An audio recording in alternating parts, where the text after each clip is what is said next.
एक दफा का जिक्र है, पहाड़ों के उस पार जहां बादल भी आराम करने आते थे, एक जादुई जंगल था। इस जंगल में रंग बरंगी परियां रहती थीं। गुलाबी, नीली, सुनहरी, जामनी, हर परी अपने रंग से दुनिया को खूबसूरत बनाती थी। मगर इन सब में एक परी थी जो बिल्कुल बेरंग थी। उसका नाम था जोया। हर सुबह जोया अपने छोटे से फूल के घर में उठती और चांदी के आईने के सामने खड़ी हो जाती। उसके पर शफ़ाफ थे, बिल्कुल शीशे की तरह, और उसका लिबास सफ़ेद था। कोई चमक नहीं, कोई रंग नहीं। वो आहिस्ता से अपने आप से कहती, काश मेरे पास भी कोई रंग होता, काश मेरे पास भी कोई रंग होता। बाहर से दूसरी परियों की खुशी भरी आवाज़ें आती। कोई कहती कि उसने गुलाब को और खूबसूरत बना दिया, कोई फ़ख्र से बताती कि उसने आसमान को रंग दिया। जोया दरवाजे से झांकती, उनकी चमक देखती और फिर खामोशी से वापस मुड़ जाती।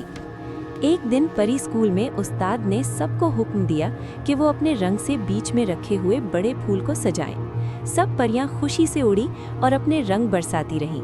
गुलाबी, नीला, सुनहरी, जामनी, सब मिलकर एक खूबसूरत तस्वीर बन रही थी। जोया भी आहिस्ता आहिस्ता आगे बढ़ी।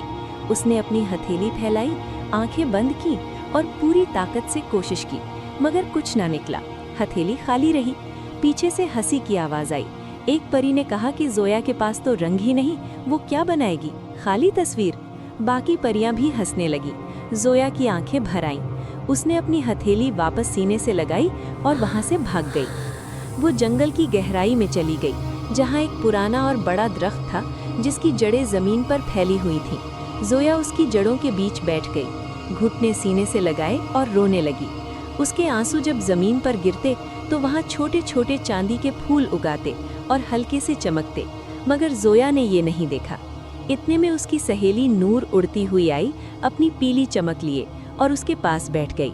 नूर ने कहा कि जोया ऐसा ना कहे कि वो बेकार है, मगर जोया ने कहा कि परियां रंग से दुनिया बनाती हैं और उसके पास कोई रंग नहीं, तो वो क्या करेगी। नूर कुछ कहने वाली ही थी कि अचानक जंगल में तेज हवा आई और आसमान बदलने लगा। देखते ही देखते आसमान सुरमई और गहरा हो गया।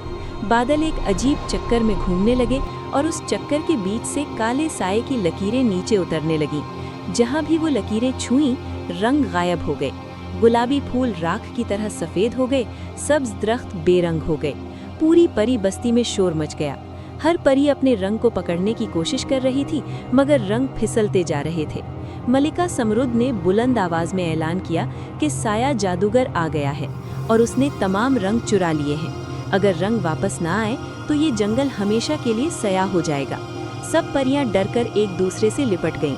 कोई आगे नहीं बढ़ा। जोया ने ये सब देखा। उसके अंदर कुछ बदला। वो आहिस्ता आहिस्ता हुजूम में से निकली और आगे बढ़ी। सब ने हैरत से उसे देखा। एक परी ने कहा कि उसके पास तो रंग भी नहीं, वो क्या करेगी।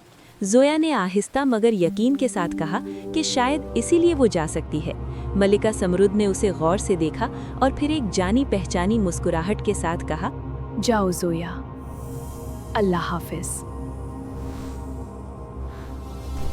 जोया काले पहाड़ की तरफ उड़ गई। गार के दहाने पर पहुंचकर वो अंदर दाखिल हुई। गार बहुत बड़ा था, बिल्कुल किसी बड़े गर्जे की तरह, और उसकी दीवारें सयाह पत्थर की थीं जो आईने की तरह हर चीज का अक्स दिखाती थीं।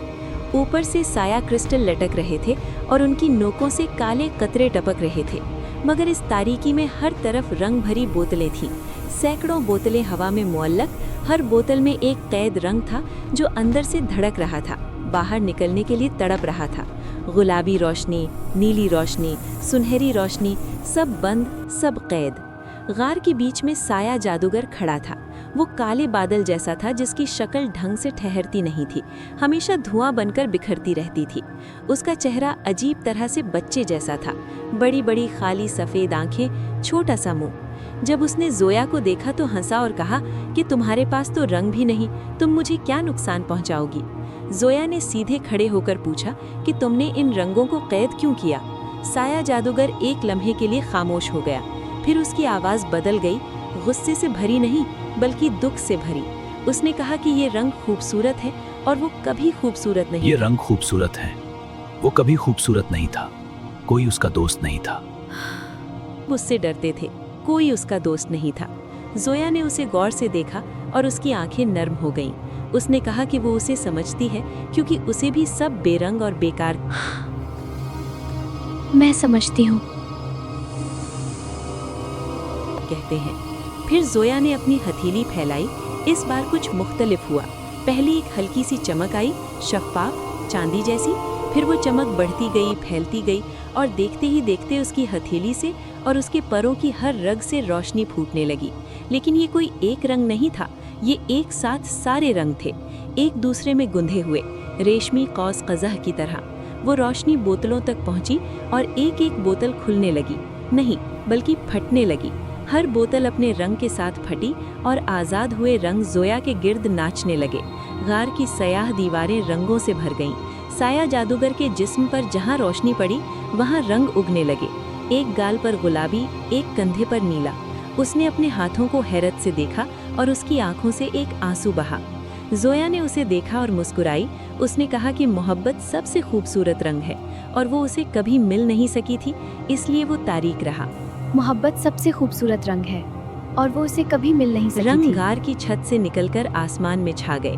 जंगल में वापस पहुंचते ही फूल खिल गए, दरख्त सब्ज हो गए, आसमान नारंगी और गुलाबी हो गया।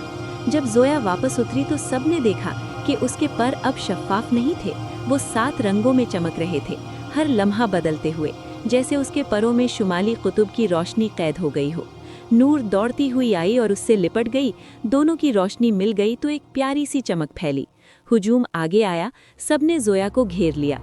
वो परी जिसने जोया का मजाक उड़ाया था वो सबसे पीछे खड़ी थी, सर झुकाए, हाथ जोड़े। जोया उसके पास गई। उस परी ने कुछ नहीं कहा, बस अपनी हथेलियां खोल दी। माफ़ी मांगने का यही उसका तरीका था। जोया ने एक पल उसे देखा और फिर मुस्कुराकर उसके हाथ अपने हाथों में ले लिए। जहां उनके हाथ मिले वहां गुलाबी रोशनी लौट आई।